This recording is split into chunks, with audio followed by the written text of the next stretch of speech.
champion. Right now we have the sole American. We were talking about him earlier, Mr. ITS Lil Majin. He's going to be... We live in a really good time for fighting games right now.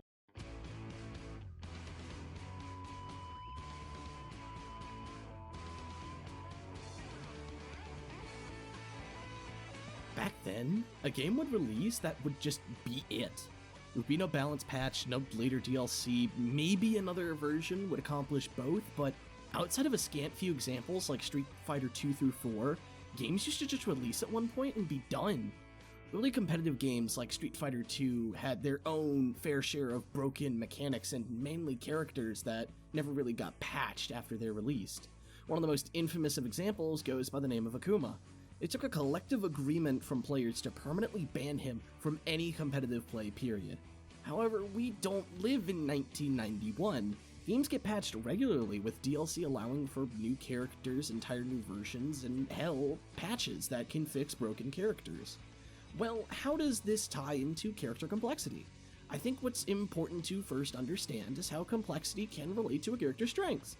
Some characters are stronger or weaker compared to others due to their complexity. There's this guy in Street Fighter 4 named Seth, who longtime fighting game veteran Justin Wong would call an S tier. In exchange for low health, he gets a projectile, a DP with 3 follow-ups, a vacuum he can cancel any move out of, a teleport, and a command grab.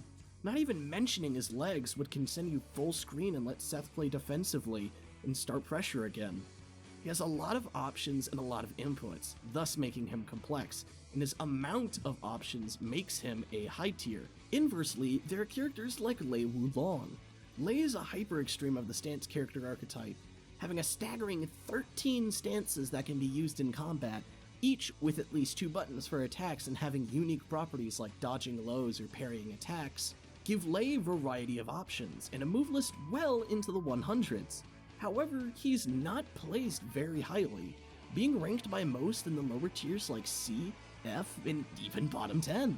The difference between Seth and Lei lies in that Seth has a large number of useful options, while Lei has a smaller number of useful options in that same larger toolkit. Both of these characters, however, are still complex characters. I feel like this context is necessary to illustrate how there are polar ends of strength when it can come to complex characters. I know there are quite a few characters within Rivals that many would consider complex. Complexity is best explained, I felt, with how complexity is handled in other fighting games, especially those who happen to be watching that haven't ever played a competitive fighting game before. In order to make my points much easier to understand for those of you watching and not entirely familiar about how other fighters may work or fighters in general, I've broken down complexity into 2 terms. Those being technical complexity and mechanical complexity. Technical complexity is the easiest one for me to explain, because think of it like a series of questions. How many inputs am I required to do to perform well? How hard are these inputs? And how strict is their timing? Let's go ahead and start looking at some examples. Firstly, branching into the outside of platform fighter genre, like I tend to do, we can take a look at Evil Ryu from Ultra Street Fighter 4. In Ultra 4, linking some moves together is incredibly tight.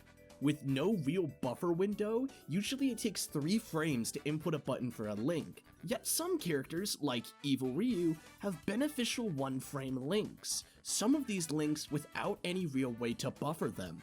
In a 60 frame per second game, that leaves 1/60th of a second to land an input.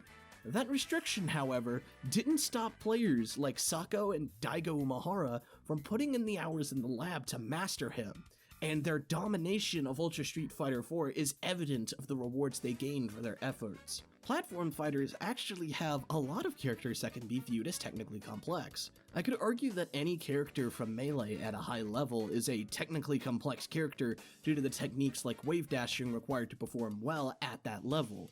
Wave dashing requires you to do at least 3 inputs, jumping, dodging, and aiming yourself diagonally towards the ground, in order to perform the move in quick succession. On top of that, there are other techniques like wave shining which add on more inputs to that already rather difficult technique to master. There are some examples from the workshop itself that are rather technically complex. I'd like to pick from what I'm going to start calling the Rhythm Trio. Characters such as Liz, Paddler, and Kitsuga all follow the similar idea of timing your inputs. While for Paddler, it's only for powering up his specials, Liz and Kitsuga have this little meter that appears under their sprite once you perform an action. If you hit the attack button with the right timing, you'll get a note. These notes act as a resource for you to manage that power-up moves and introduce new mechanics to their respective characters. This meter acts as another input players have to manage, and rewards them for proper timing of their attacks with rewards of more damage and combo potential. Input difficulty creates a natural sort of barrier to entry for characters. If a character has more difficult inputs compared to the rest of the cast, they naturally take more time to practice and master, while the inverse can be said about simple characters. There's been an entire archetype called the Shoto that's been created based off of their input simplicity and low barrier to entry. Inputs, however, only make up one side of this complexity coin.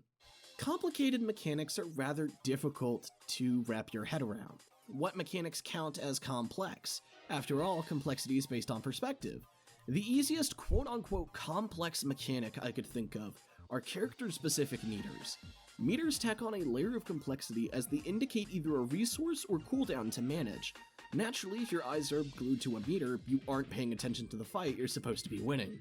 Meters also help limit powerful options through resource management. If Sin had infinite hunger, then he could just do this rapid 3-jab poke as long as he wants, which shouldn't take an expert to see how that leads to a broken character.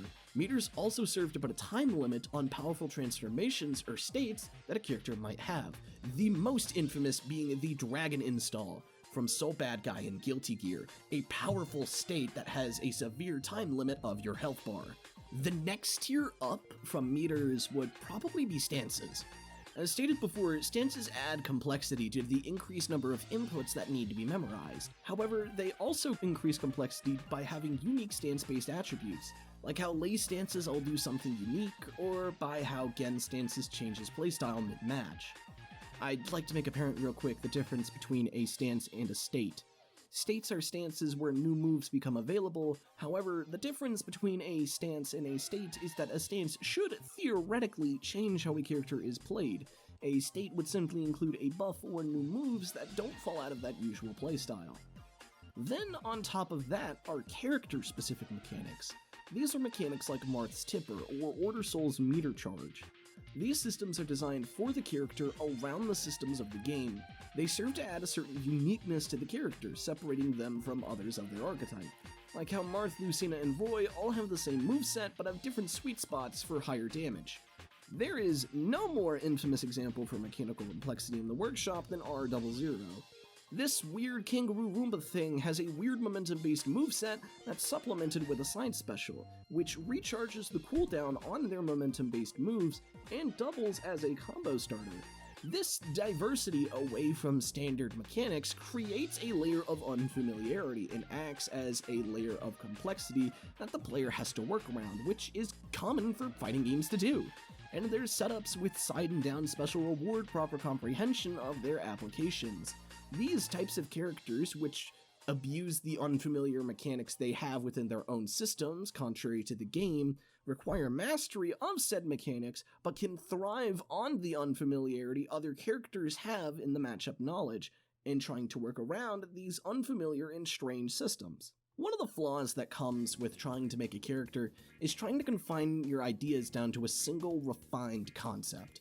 A sinkhole many seem to fall into is pushing ideas that may end up too complex. There is such a thing as bad complexity as there is good complexity. Crowding a bunch of these ideas together or making higher play more technically demanding can lead to complaints about complexity. While demanding more skill from the player can reward much greater than a simple character and act as a great player feedback loop, in excess creates too complex characters, especially if the reward for these efforts are too disproportionate. Rivals as a game naturally has a sort of layer of simplicity that can allow for more complex characters to thrive. It can reward character dedication in ways that fighting games are too scared to return to out of fear of alienating players. This balance isn't something I expect someone to maintain on their first go-around, but the tools you're offered let you jump right into a sandbox of character design. You don't really have to make a sandcastle the first time around, but if you keep building, you'll make one that stays eventually.